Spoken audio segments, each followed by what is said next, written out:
speakers, and valued participants. I, Colonel T.S. Sarkar, Assistant Secretary, Research Center for Eastern and Northeastern Regional Studies, Kolkata. I welcome you all to the annual Dialogue 2025, jointly organized by SINUSK and Indian Chambers of Commerce.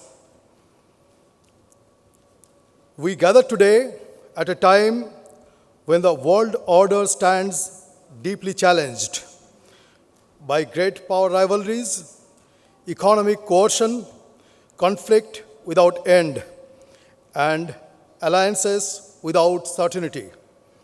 The rule-based international system is under visible strain, and closer home, our regional security landscape is in flux. Traditional partnerships are being redefined, and new vectors of threat, economic, ideological, and kinetic, are converging at our periphery. In this context, Bharat has demonstrated strategic clarity and resolve. The recent Operation Sindoor, a precision strike at the heartland of terror, underscored fundamental shift in posture. Our message is unequivocal. Terror and trade cannot coexist.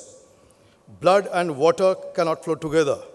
India will not be held hostage to the nuclear blackmail. This is our new normal, built on strength, restraint, and strategic foresight. As we begin our deliberations on global and regional geopolitics, security, and geoeconomics in this uncertain era, we are privileged to be guided by distinguished voices from across the strategic spectrum.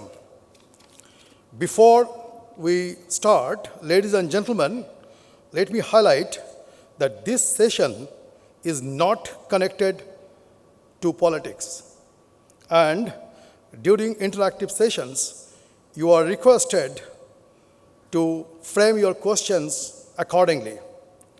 And also a request to our audience that the questions that you will place during the interactive sessions be written on a piece of paper and hand over to the moderator of the session.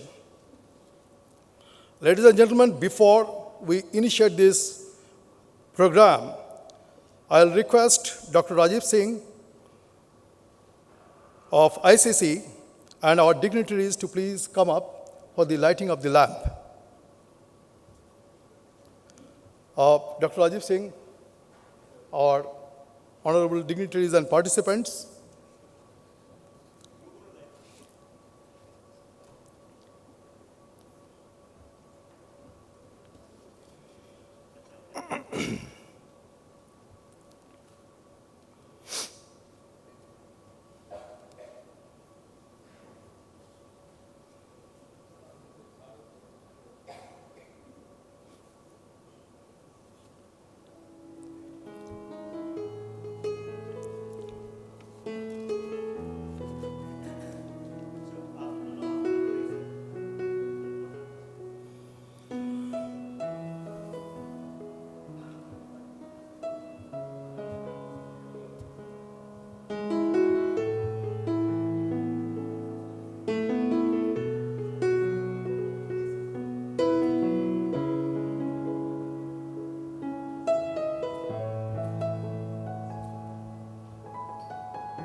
So thank you very much. We are indeed honored.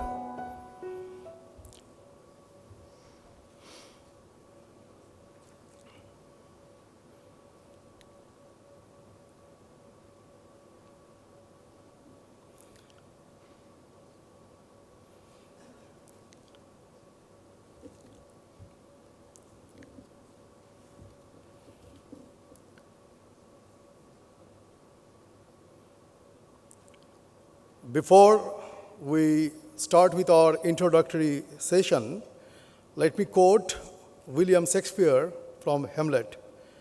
Brevity is the soul of wit. Therefore, I'll request our participant to be short and focused messages that will definitely carry a greatest impact. Also, to help them out, we have placed a timer right in front that will be acting as a guide.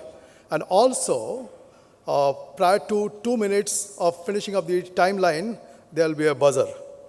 I'll request you all to adhere to that. Now, for the introductory session, I'll request Dr. Rajiv Singh, Director General ICC, and Mr. Manish Tiwari, Honorable Member of Parliament, to please come up to the stage.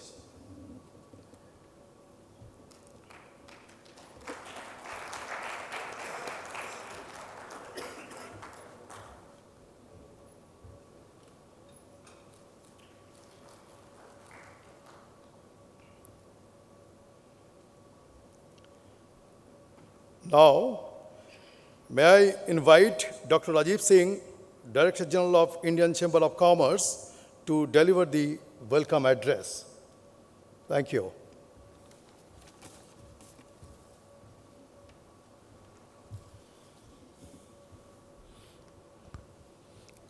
Good morning. I think I would like to begin by conveying my respect, regards to the people who are in this room, who have shaped India, what we see today, and they have been in various capacities. You'll be hearing all of them during the day. I think whatever India we see today is basically people like them who have given their life, who did not bother about their family, their comfort, and they have shaped India. And today, India is strong because of their hard work and their great work. Also, this room is full of achievers, highly decorated officers, diplomats, officers. So let me begin by giving them and asking everybody in this room to please thank them with a round of applause for all the great work which they do. And of course, we as citizens also have some duties, and we can also contribute in our own way. Yesterday, I heard a speaker, and he said something very interesting. He said, I wish I'll be alive till 2047, and I'll be able to see the developed India. And then he went into what India really needs to do. So, India definitely has, and as Indians, we aspire to better quality of life, better per capita income, access to amenities, more consumption of energy, sustainable growth. Businesses, of course, want more trade, bigger economy, and so on.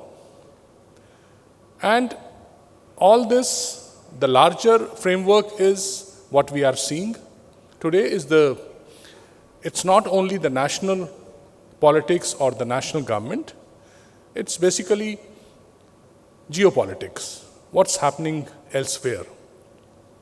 And things have been changing rapidly. If you see, 2020 onwards, when the COVID struck. I think since then, the pace of developments has been unimaginable. And the uncertainty is at its peak. Most of, let's say, businesses, common man, they don't know how things will evolve going ahead in next few months. Of course, people talk about Trump tariff a lot. We have seen wars happening all over. India also had a short war, which thankfully was stopped. But the larger point is India needs to maintain its position, continue to grow, and all these factors have very important role to play in this. So this conference is basically to dive deep into those things, and we have some very, very eminent experts with us.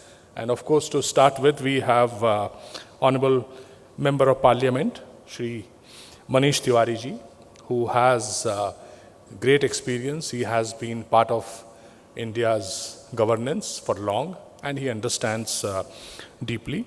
But let me also acknowledge the presence of Shri M.K. Narayan, who is a stalwart. He has played several roles, and he has excelled in each and every role. It will be a pleasure to hear you, sir. Of course, we have former NSA, Mr. Pankaj Kumar Singh with us, who will also be addressing us, Ambassador Ashok Kanta, Honorable Dr. Swapan Das Gupta, Ambassador Gautam Mukhopadhyay, and Mr. Jayant Chaudhary, Dr. Pathak. Of course, Major General Arun Roy and Brigadier Niladri. So it's a day, very interesting day. We'll be listening to insights, but I think as Indians, our broad agenda is how do we ensure that India continues to grow, and the dream of becoming a developed nation is achieved without disruption, because that is how all sections of the society will grow, and as a country will be secure, will be stable, and will be able to offer good quality of life for every Indian. Thank you so much.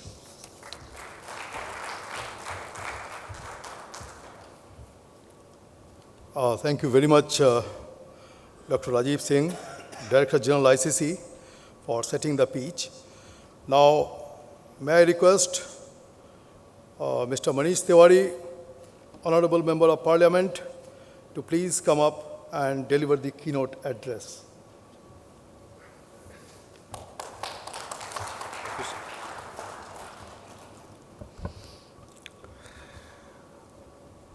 The Honorable former Governor of West Bengal and the former National Security Advisor, one of the doyens of strategic thought in India, Mr. M.K. Narayanan, former Air Chief Marshal Shri Arup Raha, General Mukherjee, Shri T.S. Sarkar, Shri Rajiv Singh, ladies and gentlemen.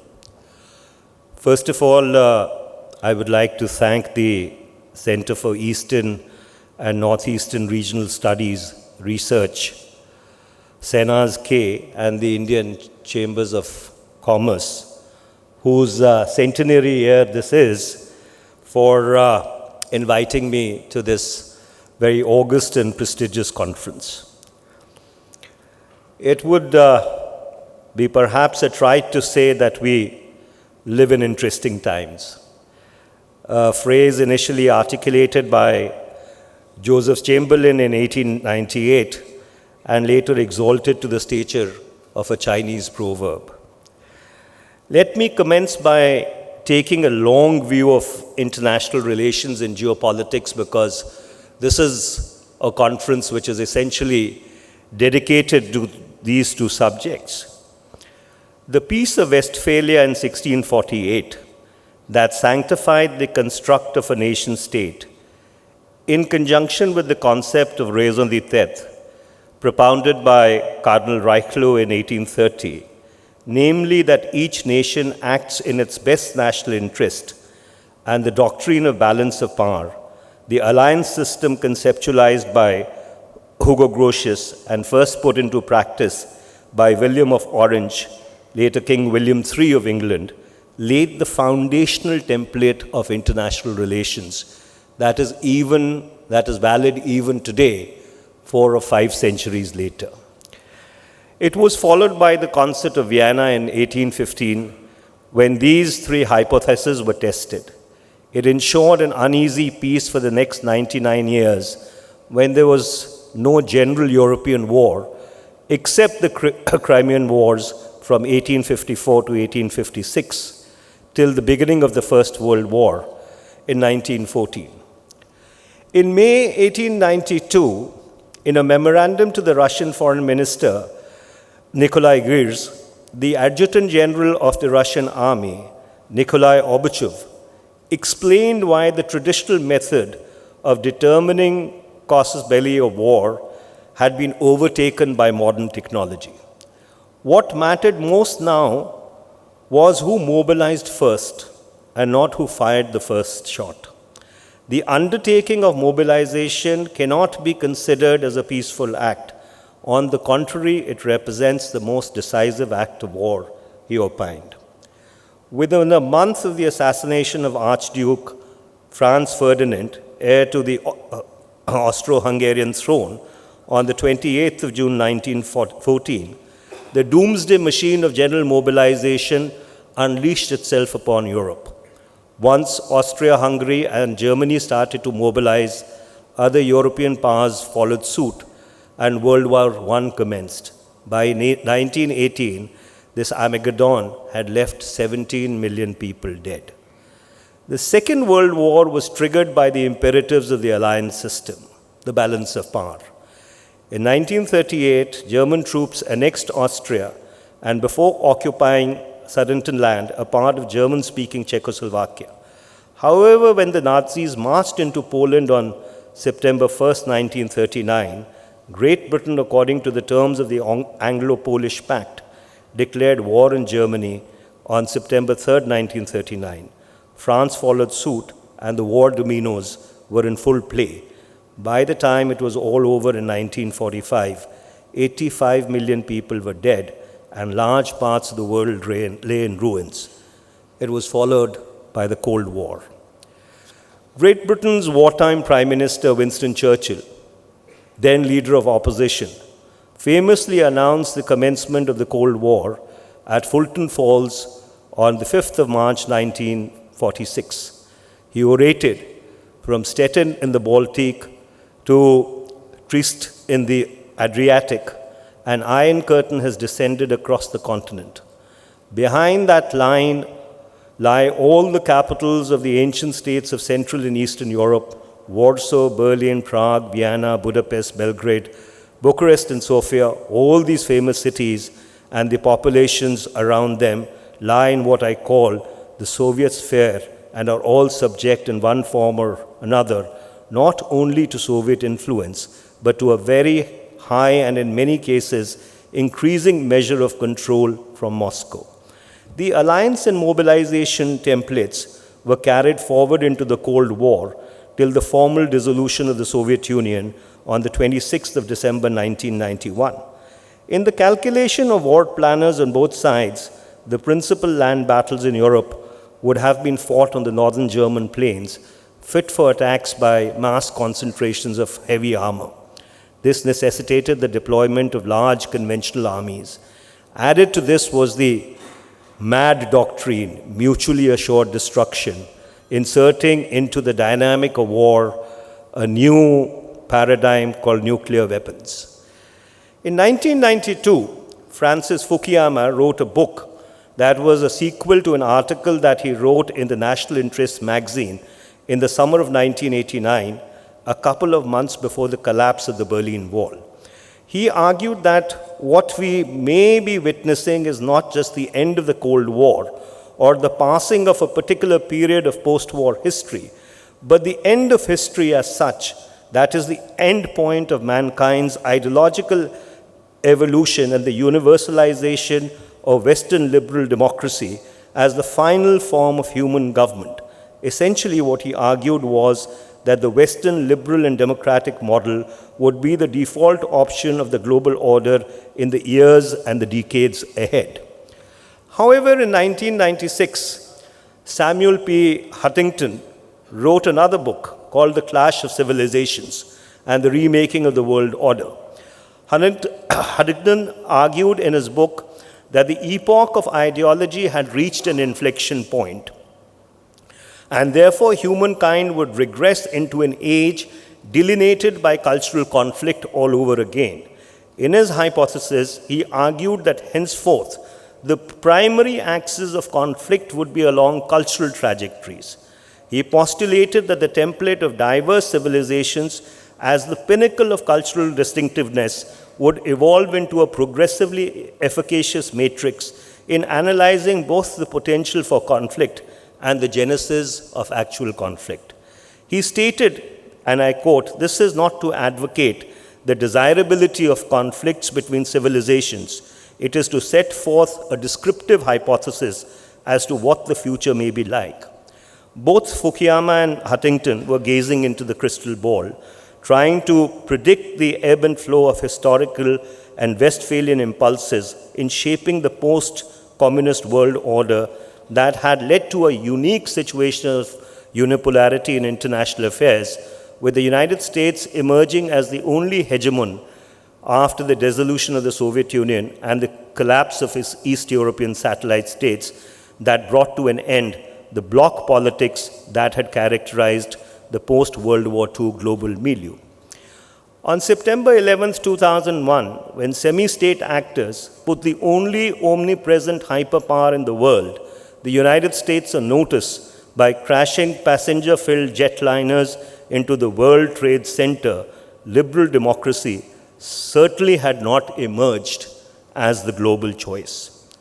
The events of 9/11 opened a new chapter in global affairs, wherein the war on terror became the new buzzword to invade nation-states that were tyrannical in their disposition, but by no stretch of imagination directly involved in the events that took place on the tragic September morning in New York.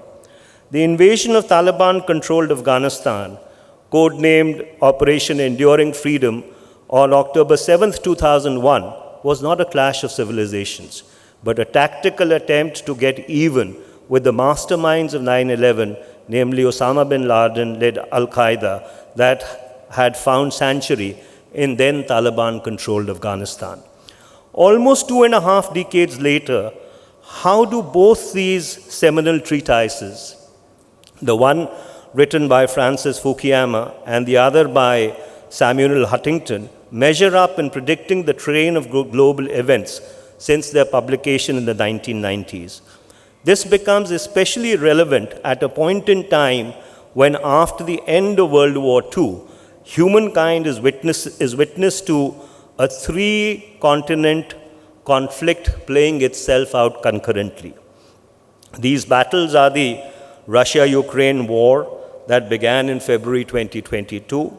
Hopefully there are ceasefire efforts on which should fructify, the Israel-Hamas conflict, and by extension, Israel, Hamas, Hezbollah, Houthis, and Iran, that broke out in October last year, and the rise of China over the past 3 decades that has attained portentous overtones in large parts of the world beyond the immediate Chinese realms in North Asia, Southeast Asia, and South Asia.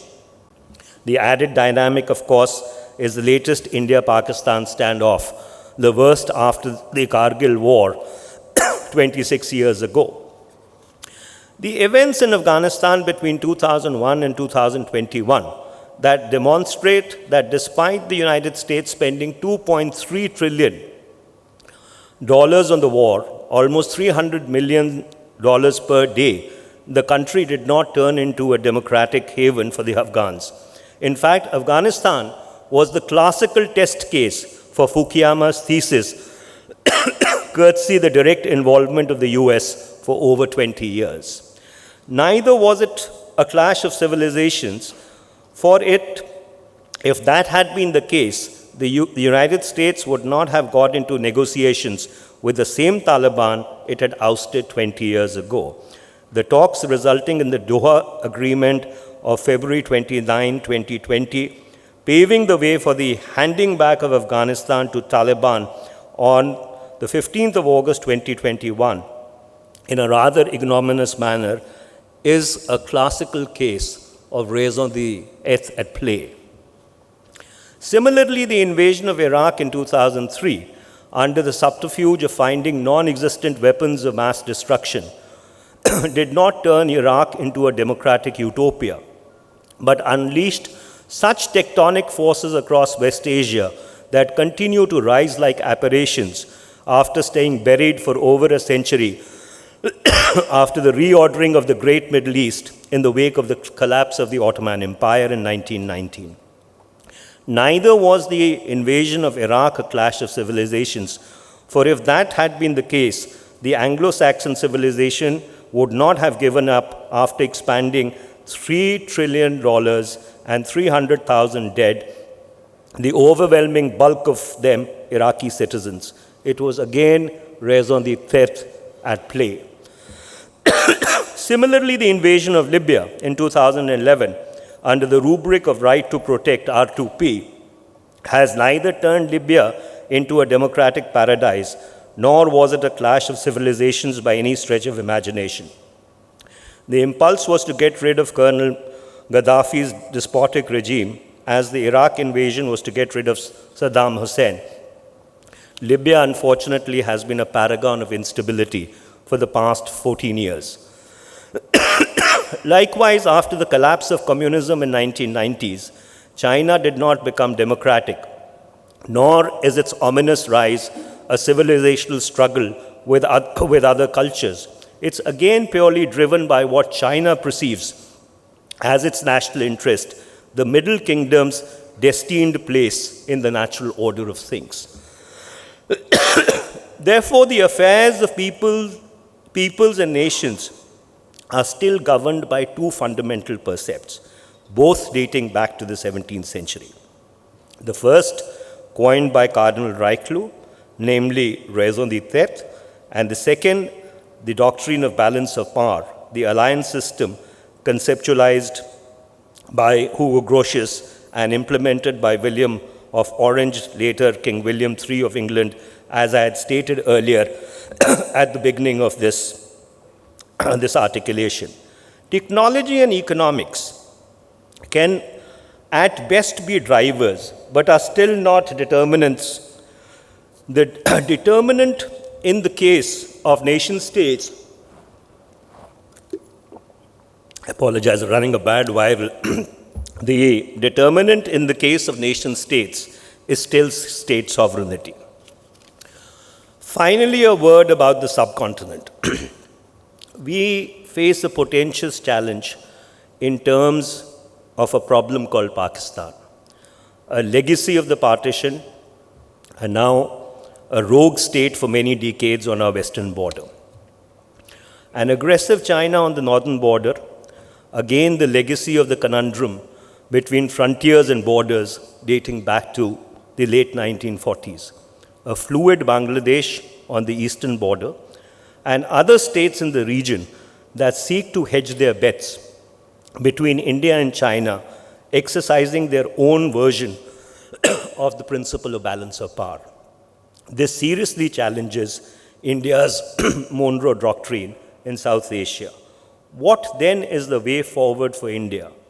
It is to listen to the sage advice of Cardinal Richelieu and act in our own best interests, as we did during the recent Operations Quay Pakistan from the early hours of the 7th of May 2025 to the evening of 10th of May 2025. Thank you very much, ladies and gentlemen.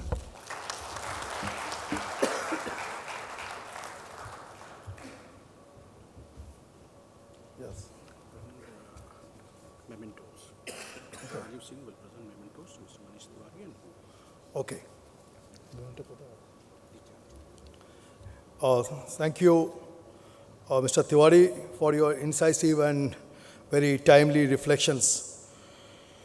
Now, I'll request Dr. Rajiv Singh to present a memento to Mr. Manish Tiwari.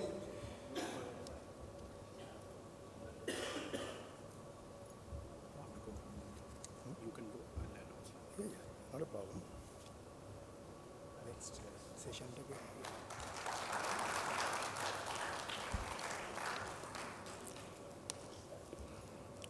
Thank you, sir. Now, Dr. Singh will give the memento to Colonel T.S. Sarkar. Colonel Sarkar, please.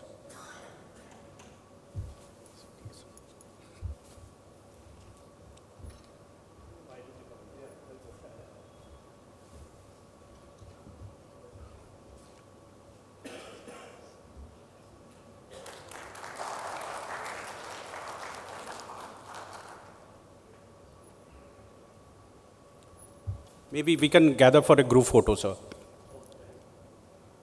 Please, Colonel Sarkar, please, for a photo.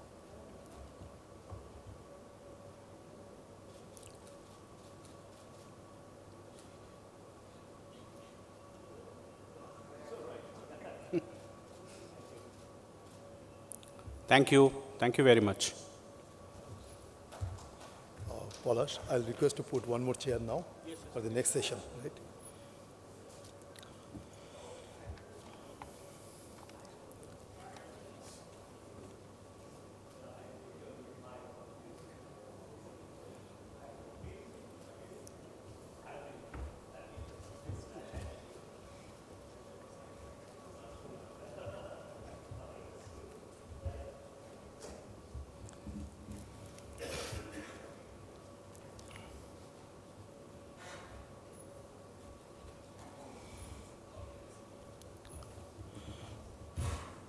Now, ladies and gentlemen, in the session 1, titled Global Situation and India's Suggested Response, may I invite session moderator, Air Chief Marshal Arup Raha, President of SINASCE, to take the stage. And I also invite our esteemed speakers to kindly take their places on the stage. Mr. Pankaj Kumar Singh, former Deputy NSA and Director General of Border Security Force. Ambassador Ashok Kantha, former Ambassador of India to China.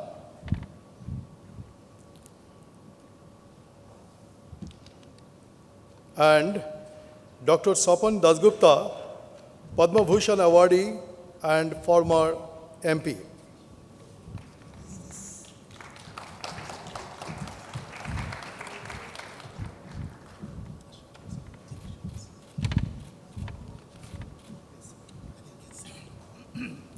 With this, I hand over the session to Air Chief Marshal Arup Raha. Thank you very much.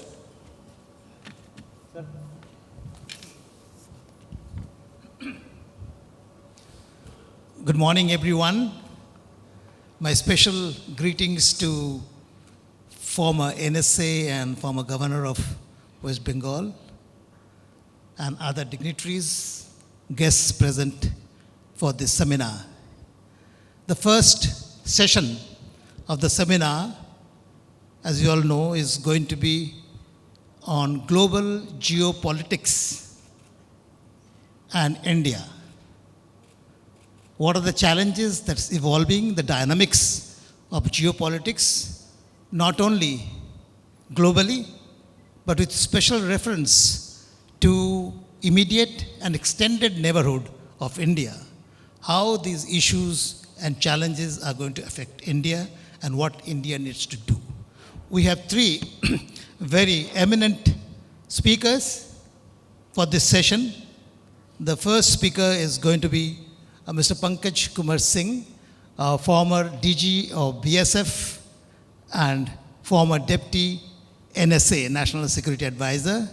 He is going to give us a rundown of the geopolitical aspects and how the challenges that is evolving is to be navigated by India. Thereafter, we'll have Ambassador Ashok Kantha, former ambassador to China. He will be doing some forecasting or crystal gazing about the near future for about a year ahead. And I'm sure that it's going to be very challenging to guess something that's going to happen a year ahead. And final speaker, of course, of the session is going to be Padma Bhushan, Dr. Shopan Das Gupta.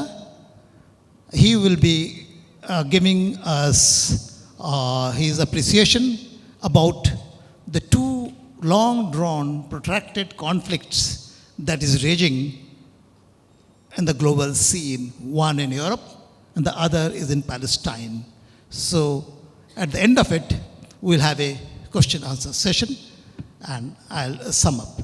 But once again, I'll remind my esteemed speakers, the panelists, that we have just about 14 to 15 minutes each to address the gathering, and thereafter we'll continue with the question-answer session, which is of 5 minutes. So I'd expect that from the audience, there'll be at least one question in those 5 minutes for each of the panelists.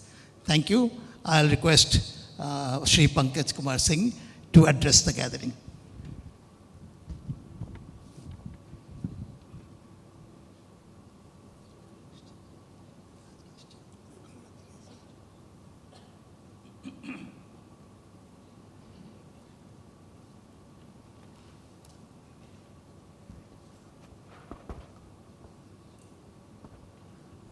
Hello.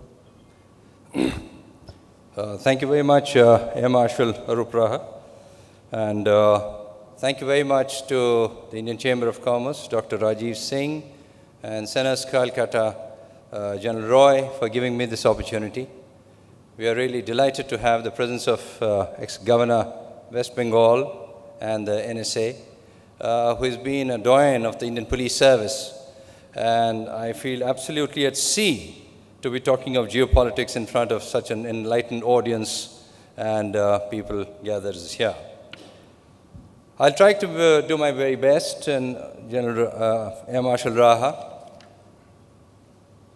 Even a T20 match gives you a strategic timeout. Well, I don't have the luxury of that too. With 45 seconds already gone, I'll try to do my best in whatever time is available. We are living in absolute turbulent times. We can see turmoil all over.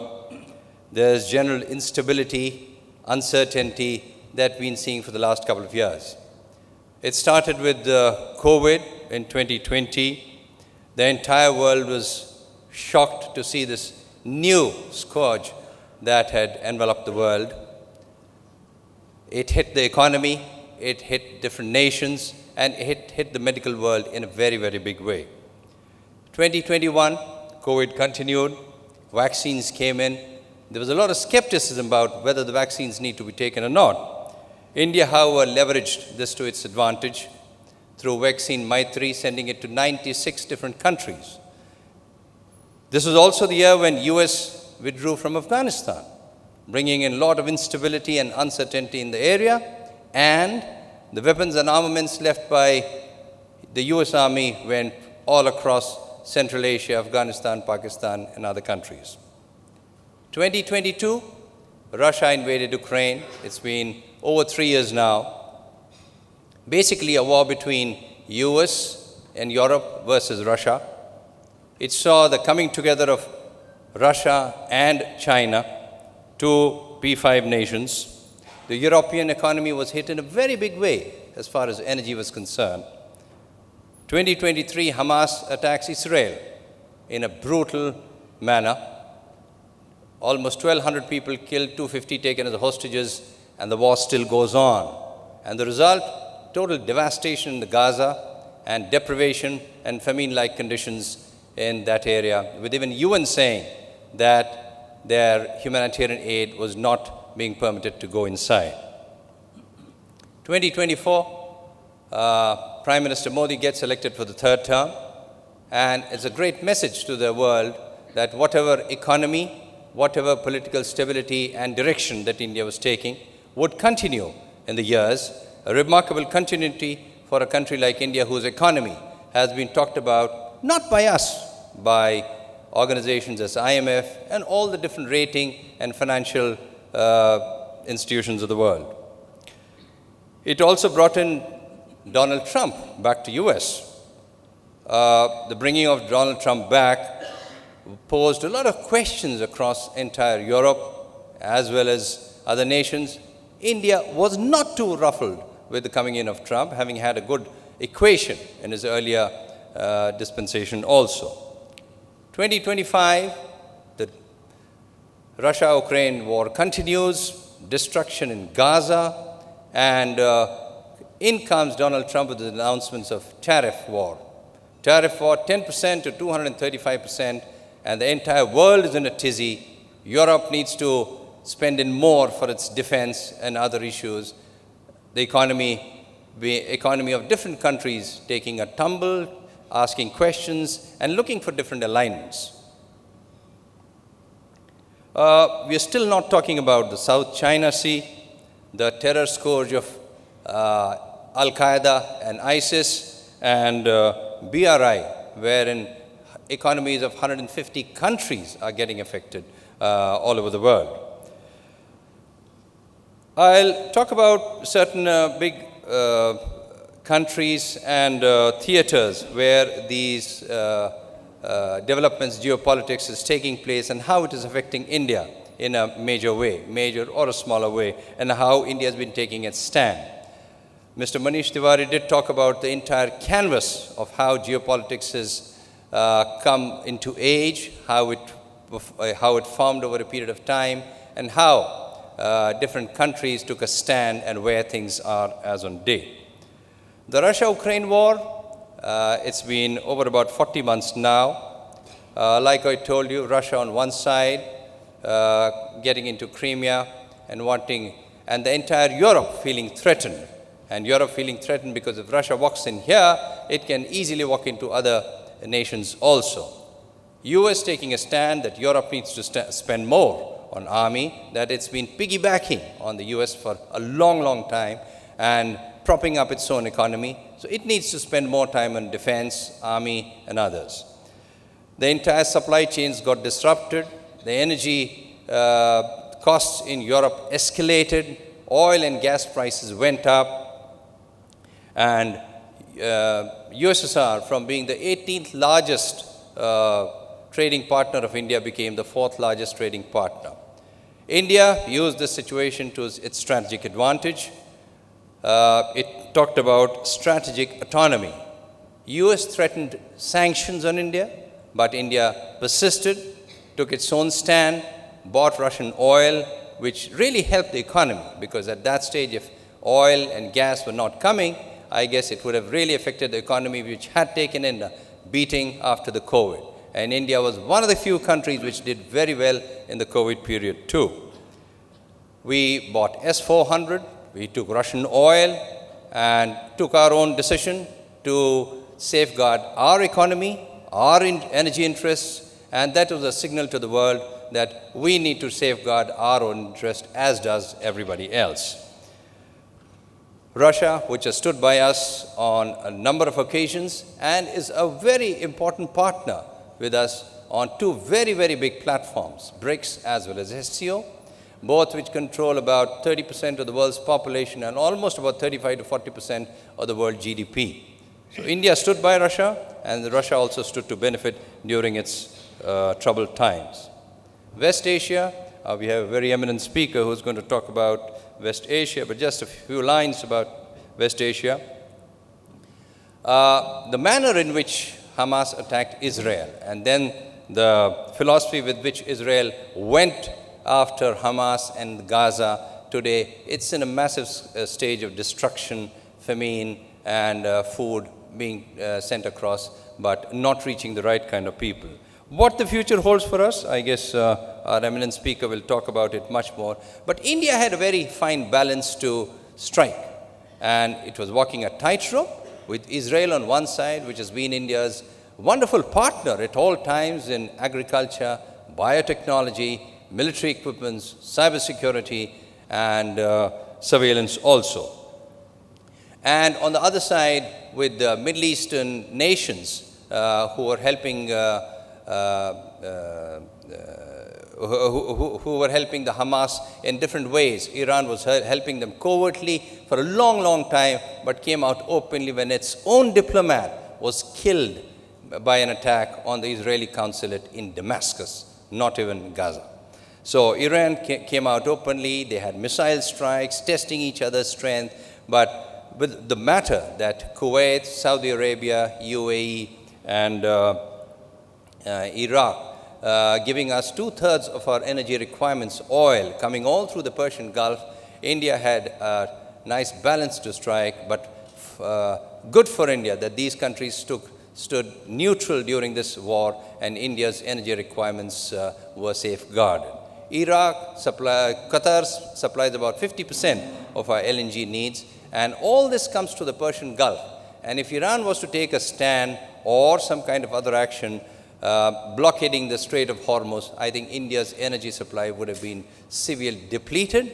And with the loss of this kind of energy, I think the economy would have taken a hit, with all the prices going up, supplies exceeding, demands going down, savings going down, and kind of recession setting in the economy, which fortunately did not happen. The Red Sea, another main channel for trade by India.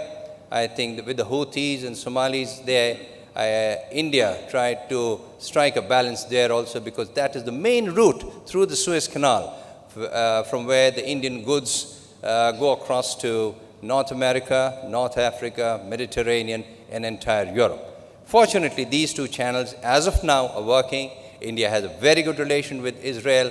That's the one country which has helped India unflinchingly in all times of crisis and wars, which it did during the Operation Sindoor also. And with Iran, India striking a balance again by taking Chabahar port for 10-year lease, and also talking about the India-Middle East corridor as an alternative to BRE during the G20 that was held in India.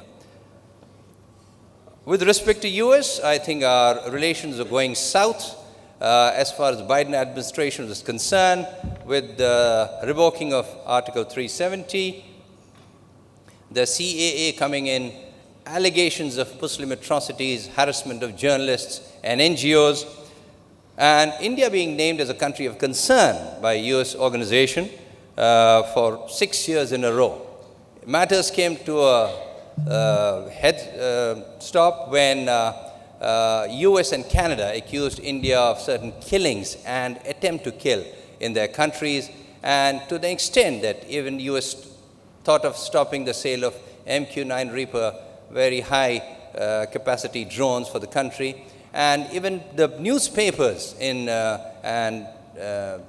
US blaming our highest officials in the government at the political as well as the bureaucratic levels as being involved in the process. Fortunately, all that is a matter of the past, with Mr. Modi coming in India as the Prime Minister for the third term, and Donald Trump coming in US for a second time. I think things are really looking up as far as Mr. Modi's visit to US was concerned in February 2025.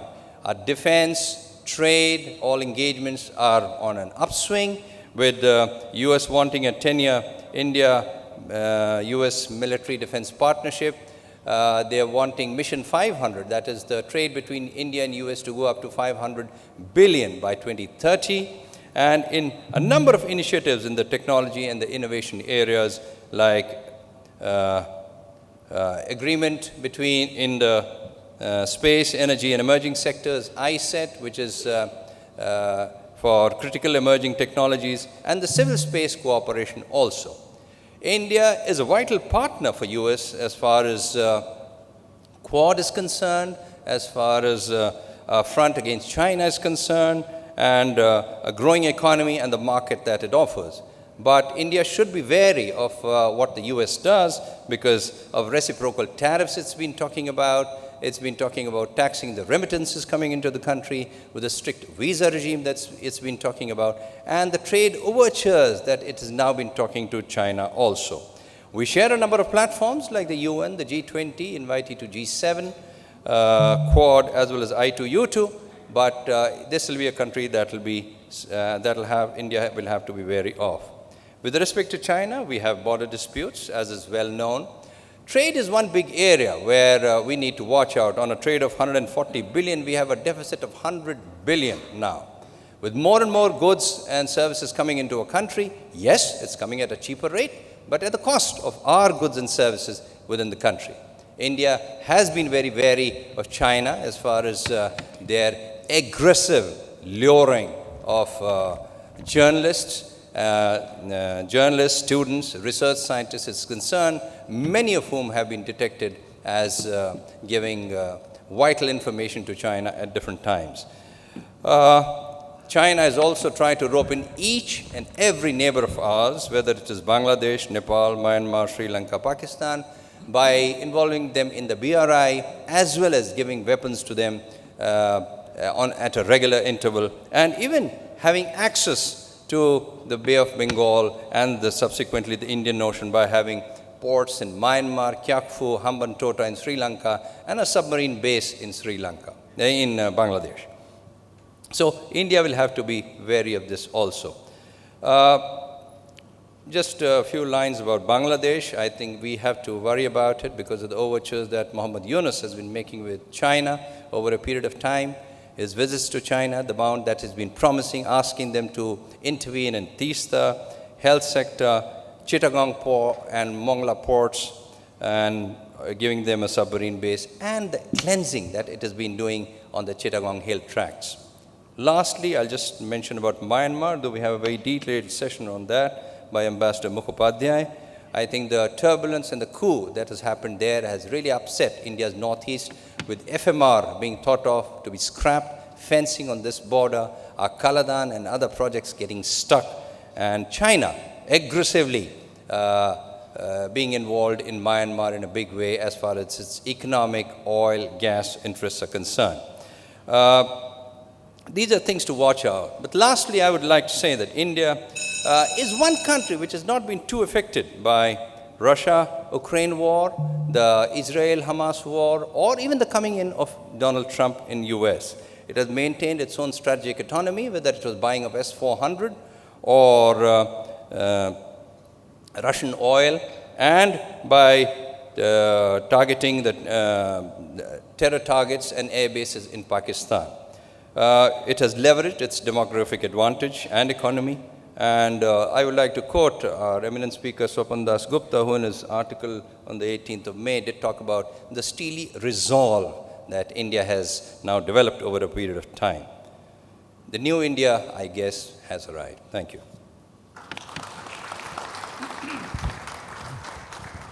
Thank you, Shri Pankaj Kumar Singh, for an excellent panoramic view of the dynamics of global geopolitics. You have touched upon almost every aspect. You have also highlighted our friends of India who have been proven time-tested, and also our adversaries and the fence-sitters. So thank you very much for bringing out all these aspects very clearly to us. The next speaker is, of course, Ambassador Ashok Kanta. As you all know, he's going to speak to you forecasting or crystal gazing up to distance of 1 year in time frame. Thank you.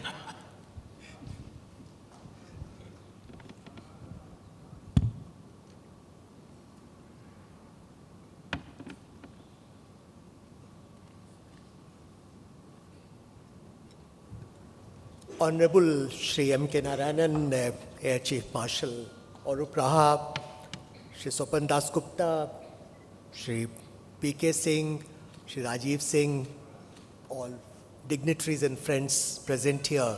Let me first of all thank Seners K and Indian Chamber of Commerce for inviting me to participate in this conference, and also felicitate Indian Chamber of Commerce during its centenary year. I've been asked to speak on what's going to happen during next 1 year. As Air Chief Marshal Raha mentioned, it's going to be a very daunting task because it's a period of acute uncertainty. That's a term which is used very often, but let me try and identify some trends. What's likely to happen during next 1 year in 3 buckets. One, global trends. 2, India's strategic and economic engagements. And 3, some mega trends which will affect all of us. Global trend, the first point that comes to my mind is that we have entered a reordering moment. The so-called liberal rule-based international order, long dominated by the USA, is sort of degenerating in front of our eyes, with the US President Donald Trump himself taking the wrecking ball to this order. I'll not go into specifics, but you have America First, which prioritizes transactional approach, which ignores multilateral institutions, which ignores security alliances, and then USA leaving from its global commitments, Paris Climate Accord, for instance, questioning relevance of WTO, and equally important, authoritarian impulses which are in evidence in the USA. Like yesterday, Trump announced that Harvard University cannot take foreign students, and that's just an example of what's happening there. So these trends are likely to deepen over next 1 year, which will lead to a fragmented global landscape. Now, the US retreat from global leadership naturally creates space for others, China in particular. But let me point out here that China carried its own baggage. Though its message is gaining traction with Global South in particular in some other geographies, but it's unlikely to meaningfully replace USA as a hegemonic power in foreseeable future. So we'll have a situation of absence of a cohesive global framework, a situation of no order, so to say, a situation of ad hoc coalitions and greater regionalism. Here I would like to recall an observation made by Antonio Gramsci, the famous Italian Marxist philosopher, which captures essence of such transitional periods. He said, the old world is dying and the new world struggles to be born. Now is the time of monsters. I'll leave it to you to decide who are the monsters. But what we are seeing is USA jettisoning its globalist agenda, moving towards a transactional arrangement, as I mentioned.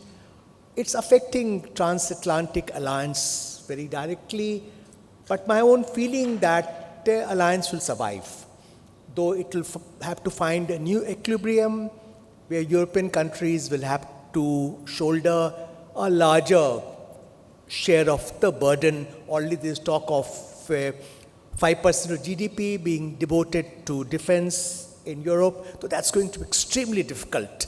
It's going to be a painful and protracted transition for European security architecture. Trump promised to bring Ukraine conflict to an end within 24 hours of taking over. That hasn't quite happened. He's struggling to sort of make any progress. But one thing he has done, he has very decisively moved away from dual containment strategy targeting both China and Russia. He seeks normal relations with Russia, which is actually not bad from our point of view. But Putin is playing hardball on Ukraine. European countries still consider Russia as an existential threat.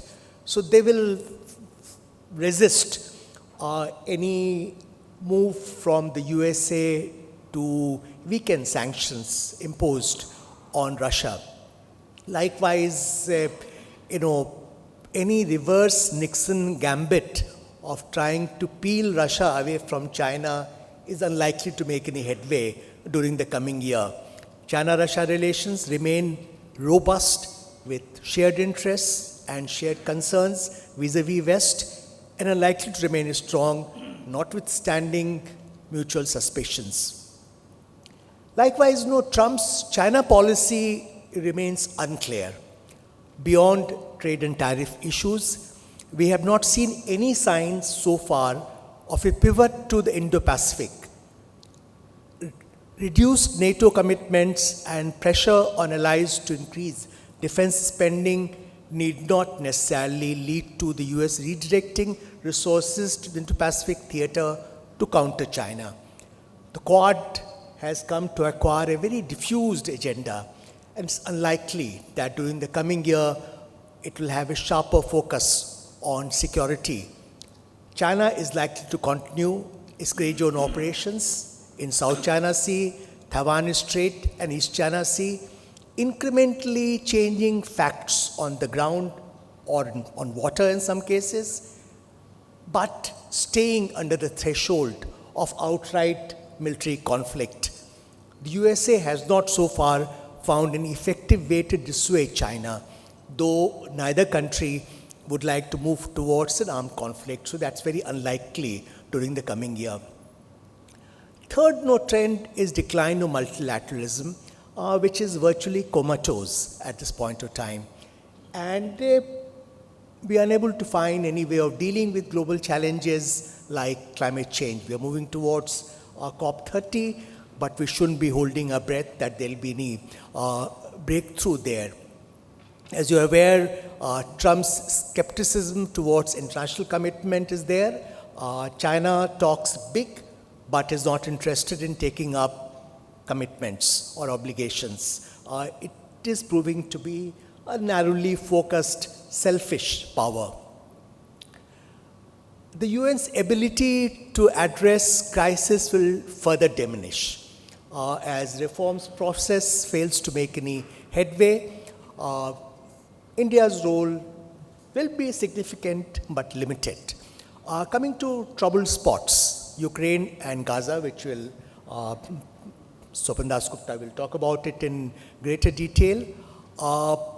Trump may reduce or even terminate his assistance to Ukraine, which will give Russia an advantage. But some kind of uneasy truce might materialize over the next 1 year. China will continue to be a strategic enabler of Russia's military operations while avoiding any direct involvement to preserve its ties with Europe.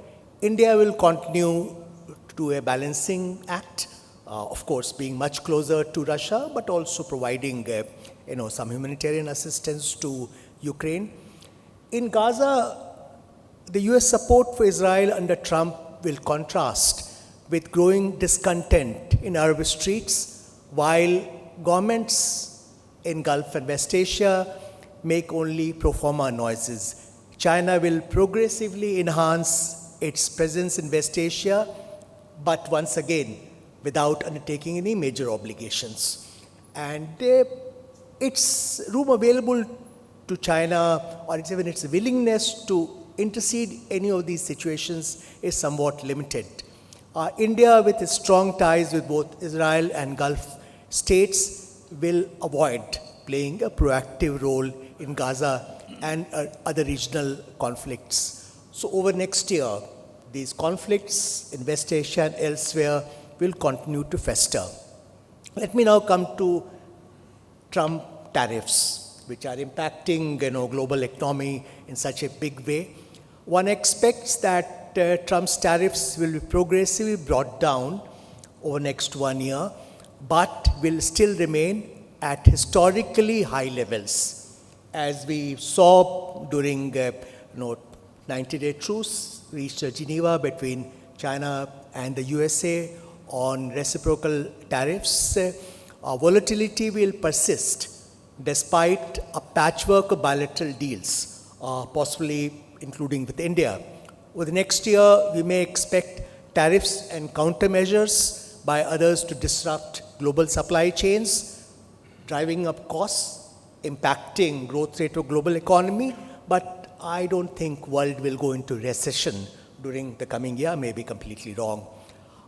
Coming to trajectory of globalization, clearly, it's facing, it's stalling as economic nationalism is rising. US-China trade tensions and Trump's tariffs are fragmenting trade flows, with the regional blocs like EU and the RCEP gaining prominence. What we may expect over next 1 year is transition towards a patchwork of regional systems and ad hoc tariff arrangements which will challenge the WTO regime, which will become less and less effective. The WTO dispute settle mechanism is unlikely to be revived over next 1 year. Protectionism will challenge open markets, but digital trade and cross-border data flows will sustain economic interconnectedness, albeit under stricter national regulations. Coming to US-China rivalry, which will remain the most prominent geopolitical feature in the global landscape, even though Trump is not showing his hand on what kind of strategic stance he'll have towards China, there is a certain momentum in US policy towards China, which will ensure that rivalry will intensify across trade, technology, and geopolitics. Tariffs and export controls are causing some limited decoupling in technical domains, but interdependence will ensure that this will not go beyond a point during the coming year. I must say that since first Trump administration, China had prepared very well to deal with what USA is unleashing against it, increased tariffs and technology denial regime, even when its economy is more vulnerable. Geopolitically, China's ties with Russia, its sustained engagement with the global south, where it's investing a lot politically, economically, strategically. Its tactical reaching out to Japan, Australia, and even India, reluctance of the EU to seriously pursue economic de-risking vis-a-vis China, and of ASEAN countries to take sides between China and the USA. All this has enabled China to counter US and its allies and partners, but there's no doubt about the fact that China remains convinced that USA wants to suppress and contain it. And this is reflected also in the National Security White Paper, which was released a few days ago. Tactically, it's adopting a more flexible stance without in any way diluting its strategic ambitions, objectives, and aspirations. Over the next 1 year, the US-China rivalry will continue in proxy arenas, cyber attacks, influence campaigns, South China Sea dispute, without sparking wider disputes. Now, India's geopolitical and economic engagement, India will continue to pursue its objective of being a leading power, but it's going to be a challenging proposition. It will maintain a degree of balancing, but in its dealings with USA, Russia, and China, while enhancing its presence in Indian Ocean region, Gulf, Europe, and the global south. Since I'm running out of time, I'll very quickly mention, how we are faced with a new situation. We are talking about carving out a larger space for conventional operations at the threshold of nuclear threshold. But what's happening, China and Pakistan are also moving into a new normal when it comes to their collaboration. This was in evidence during Op Sindoor, and I expect that China will double down on it in days and months to come. Next time, actually, they'll be better prepared. And a two-front situation we talk about, there doesn't have to be, coordinated military attack. It can be stepped up transfers of sophisticated weapon systems, sharing of military doctrines and tactics, provision of real-time intelligence, information warfare, and keeping our troops bogged down on two fronts. I think that's going to be the most challenging proposition for us, how to deal with two live fronts simultaneously. Because along northern frontiers, disengagement hasn't led to de-escalation so far. And our task is made more complex by the fact that the friction between Washington and Delhi, with their very divergent narratives during Op Sindoor, it came at sort of jarring note after an extended period when India-US relations were on a very strong footing. My own feeling that strategic convergence between two countries are so strong that relations will continue to move in the right direction, but we'll have to be careful to what extent we can depend on external balancing when we try to deal with China. We'll have to depend on our own capabilities for deterrence. I had something on external economic engagement. I'll skip that. I'll just come to three mega trends very briefly.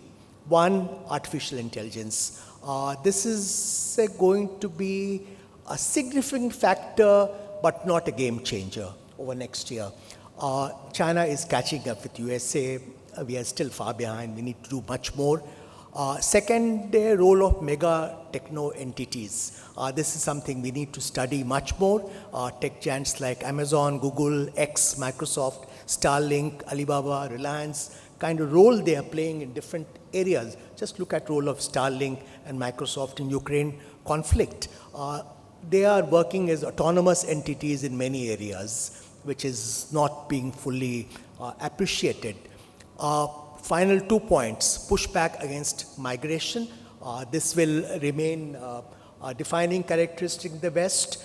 It will fuel populist rhetoric, complicating international cooperation, leading to culture wars, so to say, and then also result in further rightward lurch in Western democracies, which already evidenced in re-election of Donald Trump and what's happening in many European countries. It will bolster nativist trends.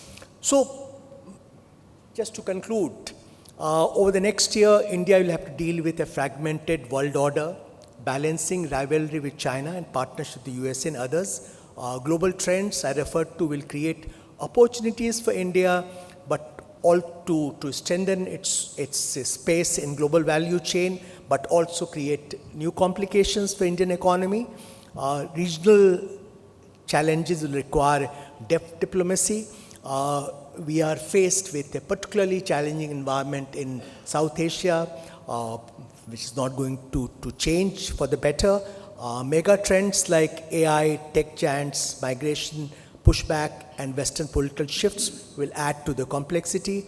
On the whole, it's going to be a very challenging landscape to navigate for us. I'll conclude there.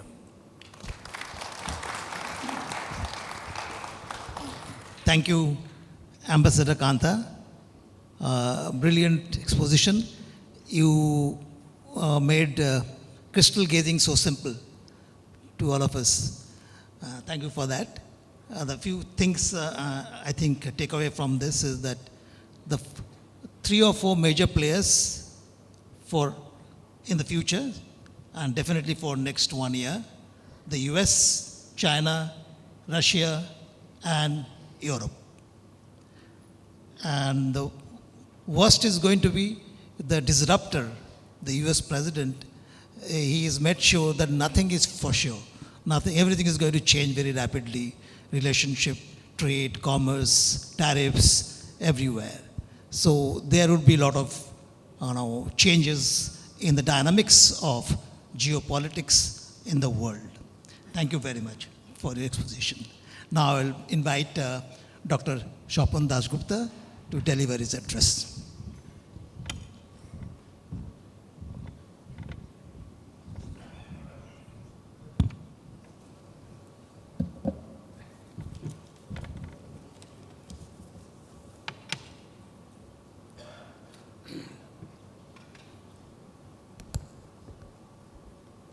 Air Chief Marshal Arup Raha, my fellow panelists Pankaj Kumar Singh and Ambassador Ashok Kanta, ladies and gentlemen, first let me thank Indian Chamber of Commerce and Senas for inviting me to speak on the delightfully non-specific subject of crystal gazing. Now, I'm very pleased about that because the lack of specifics enables me to take a very wide canvas without being pinned down by fact checkers for anything.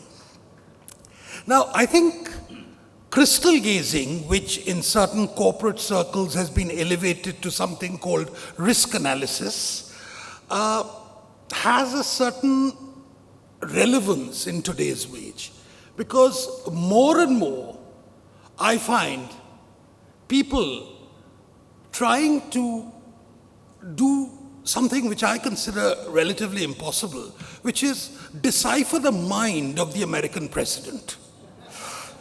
It's a fascinating exercise which has not led to any particular conclusions, but it has certainly unnerved and unsettled many of the assumptions on which we base our calculations. Now let's take Europe and West Asia, which is really the subject of my, which has been given to me to discuss. Now, a few days ago, the delegation, the head of the delegation which is going to Western Europe asked me for what, any suggestions about who to meet and who not to meet, etc. Now, of course, the Indian embassies have their own little prescription about what to do and what not to do. But I said, do take your time and meet people who are not necessarily part of the government now. Now, the reason for it is quite obvious. What we are seeing in Europe in particular is that there are very major emerging fault lines which may or may not become the dominant issues in the coming days. At one level, if you look at it,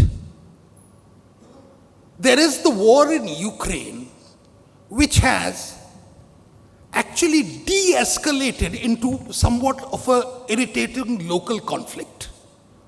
Maybe not as irrelevant in the global perspective as the civil wars in Burma or Myanmar is, but it has ceased to be the major preoccupation that it was about 2 years ago. When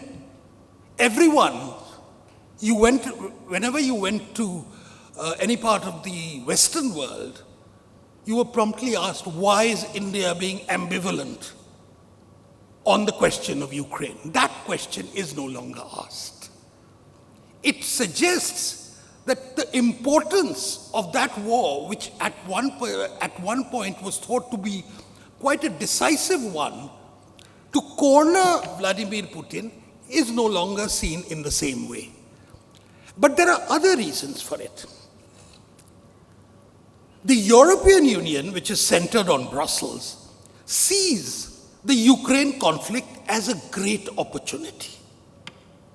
It sees it as a great opportunity for doing what it has always wanted to, which is elevate the European Union from being a trade body, a customs union, which it was to begin with, the original charter, into the determining political decision-making body for Europe. Now, it is suggested at many times that it's Germany which was propelling such an idea. It has been suggested that France was also propelling such an idea. Whatever it is, that idea is now something which is inherently seen by the bureaucrats in Brussels. And the bureaucrats in Brussels are very important because they happen to be the only non-elected political decision makers in the whole of body, in Western world. They are an appointed body. They are accountable to nobody, not even the European Parliament, certainly not to the European Parliament. So for them, this has become a very major thing.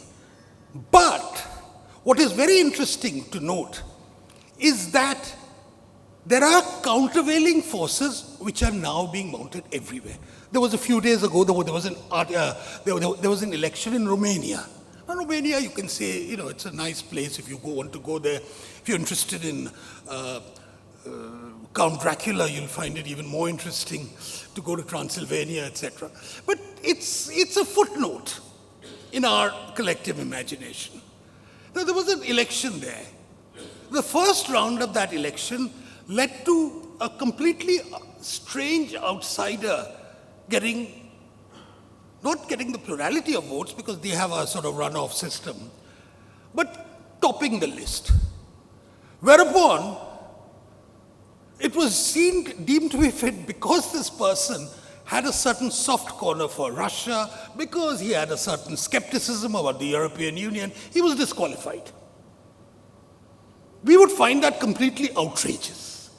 But it happened, and they got away with it because ultimately they got someone else to do it, etc. But the important point about it is that at every point, there are forces within Europe which are challenging European Union.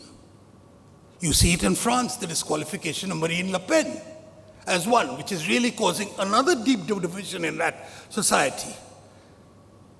So, the national impulses, which your EU thought at one time they would be able to subsume, have reasserted themselves. Sometimes in a very significant way, as in places like Hungary or in Poland, especially the parts of the old erstwhile Warsaw Pact countries. Or it is now resurfacing in another sort of way in the identity politics, which has said, why is Europe looking very different today than it ever did in the time of our grandfathers or something? Physically. Why is the demographic landscape of Europe changed so much? And I think the resentment, the backlash against this lax immigration policy is now becoming very, very marked. And it's causing a profound degree of social tension in Europe. So while at one level you're talking about Europe wanting to put 5% of its budget onto defense, which they can't afford at present, that would necessarily mean that a great deal of cuts would have to be made in certain other welfare spendings, which then will lead to another form of social tension. So they're caught in a bit of a bind, which has resulted in people like Trump and J.D. Vance suggesting that Europe belongs to the past, that it belongs to the era of declining civilizations. Now that itself is, to my mind, an important thing which we will have to factor in as far as Europe is concerned. How do they deal with the protective umbrella of the United States being gradually removed? That is, to my mind, very, very important. How do they deal with, at one hand, the federalizing impulses of Brussels and the national impulses of certain other places coming into the fore? This is something, to my mind, Europe therefore presents a bewildering array of conflicting forces. My friend Manish Tiwari spoke about the World War I. The interesting thing about World War I is even now, more than 100 years after that, we are still debating what caused World War I. Nobody seems to be absolutely sure, because there were so many different forces which were at play. And Europe, once again, is presenting such a lot of things. It's not necessarily leading to a conflict, but which of these trends are going to prevail? Coming to a very, very separate issue, because I've got 5 minutes left, to the question of West Asia, whether we call it the Palestine issue, or there are two ways of looking at West Asia. One is to see it purely in terms of the Palestine issue, which to my mind is a very facile way. Because one thing which is interesting about the Palestine issue is that it belongs to the streets of the West. Within West Asia, if there is one problem which a load of countries would rather wash their hands of, certainly that is the case in Egypt, that's the case in Jordan, that's the case in Saudi Arabia, that's the case in UAE. And that is the Palestine problem. They don't want anything to do with it. But they are forced, they are burdened with it. At the same time, there are at least two major emerging powers which see in the Palestine problem great opportunities. One is Iran, of course, but which is slightly on the back foot for the moment. And the second one is Turkey. Both of them see that as a great one of trying to outflank certain other impulses which are now prevalent in Saudi Arabia. Saudi Arabia, in about 5 years ago, was seen as a sort of an area of darkness in various ways. It was seen as an extremely prosperous, but socially the most virulently reactionary place in the world. That image has gone. Here you have Saudi Arabia trying to make a mark in West Asia on the basis of certain very, very different assumptions. One of the assumptions which is that rather than take the earlier belief that they would contest the very existence of Israel, now they see Israel as a dynamic player in which they can have a certain business dealing with. That's certainly the case with UAE. And that is something which Trump detected in his first term through the Abraham Accords. Something which in India we too, in our own way, tried to nurture in way. So the belief that Israel is somehow isolated and will now somehow collapse is, to my mind, a very facile and a very sort of agitprop view of the whole situation. We in India have a certain very strong vested interest in the strengthening and perpetuation of Israel, partly because they have turned out to be the most reliable partners as far as defense is concerned, much more reliable than anyone else. And I think when the post-mortem of Operation Sindoor is done, we will probably find that whether there is a certain correlation between our ability to ward off drones and the Iron Dome thing, which exists in Israel. But certainly, the relationship between India and Israel has been taken to a very, very new and a very high level. Some of it is still very much below the radar, and I guess it should be that way. But the interesting thing is that the reason why this has not affected our relationship with the UAE, with Saudi Arabia, etc., owes to the fact that there is a tacit, pragmatic understanding that this Palestinian issue is something which we should put forward. So the question of the two-state solution, which used to be the mantra earlier, even now, I think my friend Mukho might tell me that those of us in the foreign service, those of you in the foreign service will probably still go to various capitals and talk about the two-state solution. The reality is that the two-state solution is well and truly over, and they are trying to work out a one-state solution in some way which would probably cause the least discomfort to people. And therefore, in that sense, however preposterous and outrageous Trump's Riviera plan in Gaza may suggest, I think there is an underlying belief in which I think Trump always sometimes overstates an issue and believes that at the end of the day, by overstating it, you'll have a certain agreement which is somewhere halfway in between. So that sort of a solution is somewhere in the offing. It's a very good thing that in India, we have moved our foreign policy away from the doctrine of preaching to the doctrine of self-interest.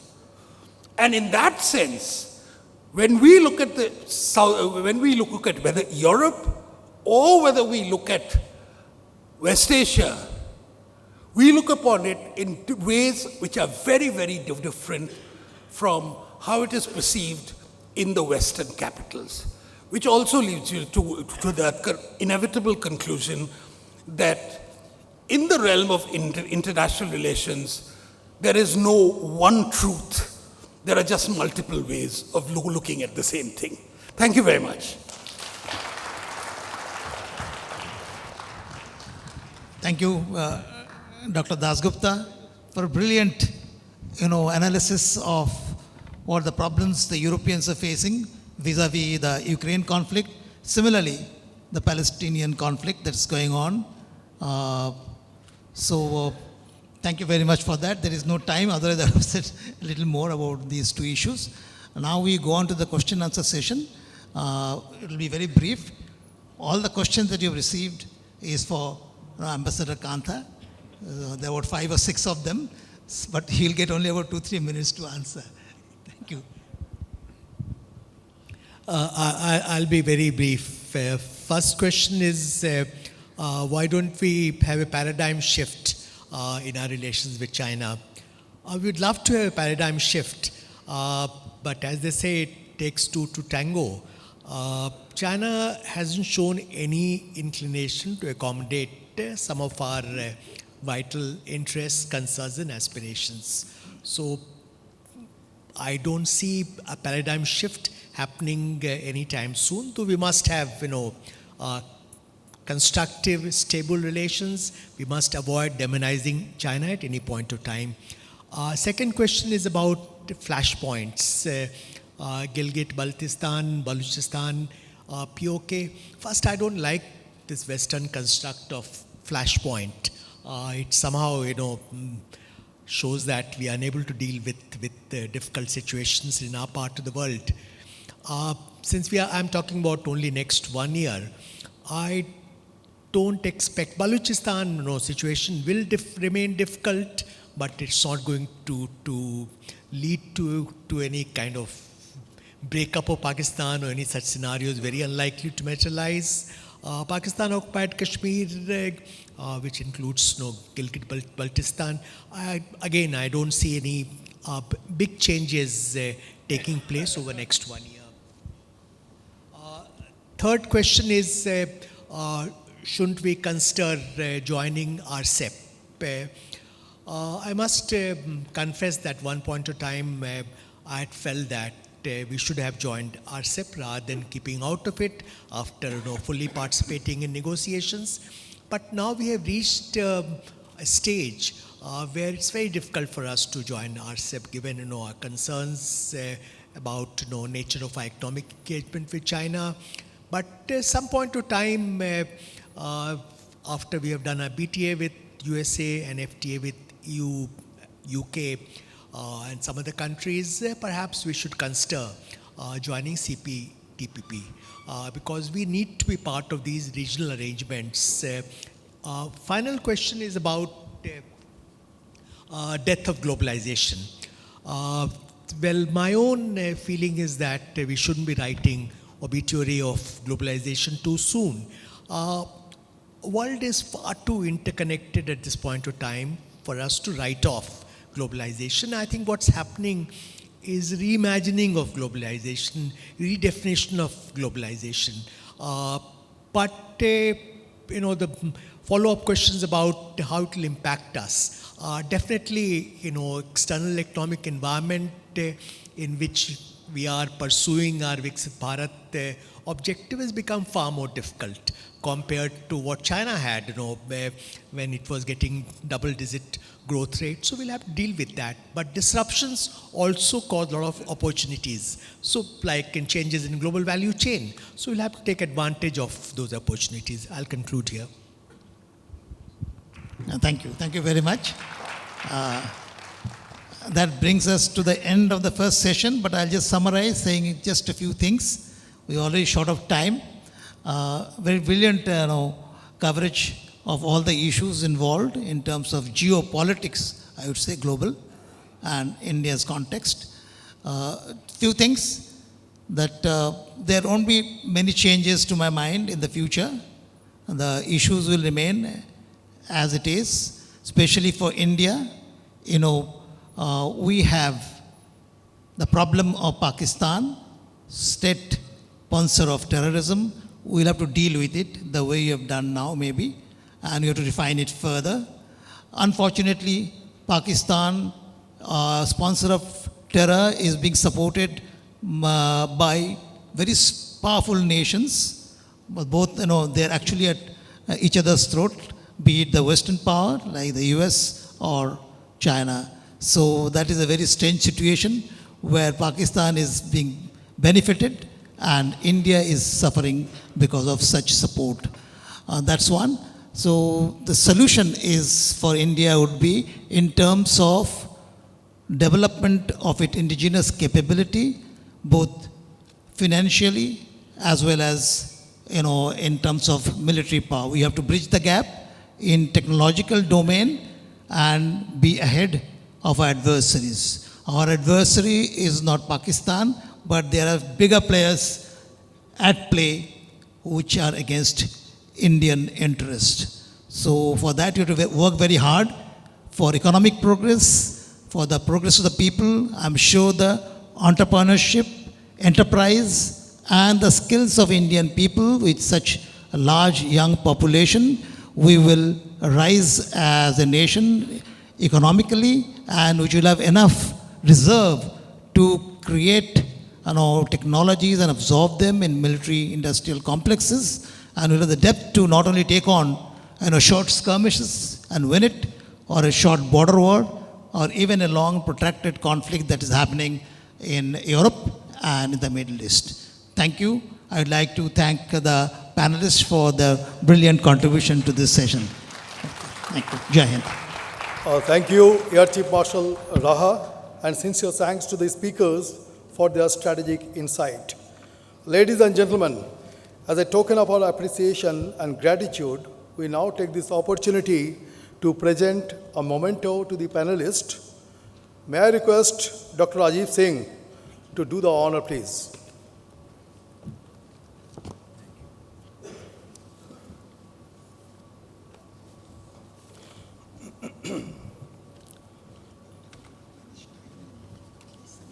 Mr. P.K. Singh.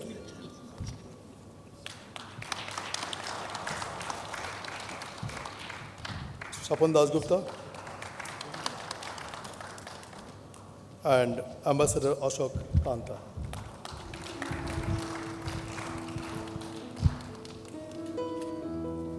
Thank you. Thank you all very much. Ladies and gentlemen, since the audience and participants have already had tea during the session, and given that, Will.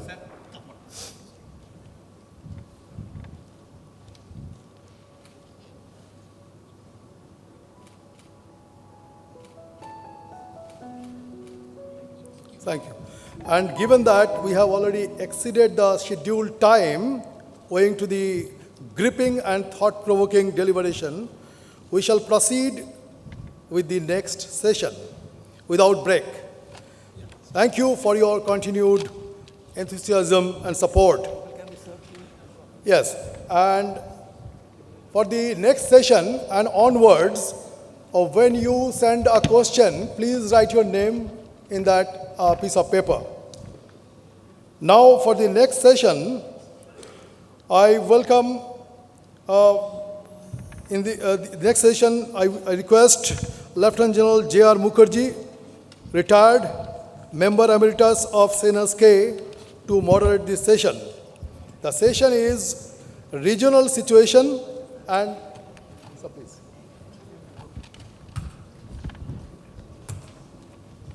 Regional situation and India's envisaged response. And joining General Mukherjee is on the stage our respected speaker, Ambassador Gautam Mukhopadhyay, former Indian ambassador to Myanmar.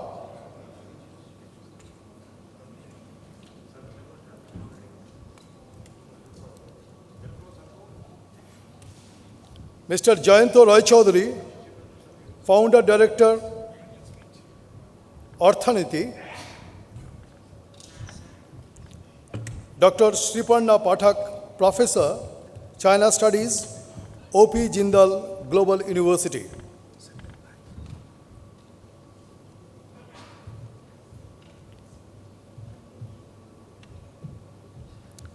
With that, I hand over the session to General Mukherjee. Thank you. Morning, ladies and gentlemen, particularly Mr. Narayan. I'm the moderator for this session, Lieutenant General Mukherjee. I'm not going to waste time on anything further. We have a very distinguished panel of speakers. Ambassador Gautam Mukhopadhyay on my left, who would be speaking on Myanmar and the Northeast. Then Mr. Jayanta Chaudhary, who would be speaking on Nepal, Bangladesh, Bhutan, and related issues. And Ma'am Sriparna Pathak would be speaking on China. I'd not dwell on introductions of them because it's all up on the screen in front of you. Please take a look at it in detail. Let's not waste time, and I would request all speakers to strictly abide by 15 minutes and no more, because I will definitely, I hope I've got a buzzer here. I will press the buzzer repeatedly because we're running short of time. A quick introduction of myself, what's not covered on the screen. I'm going to apologize to you straight off.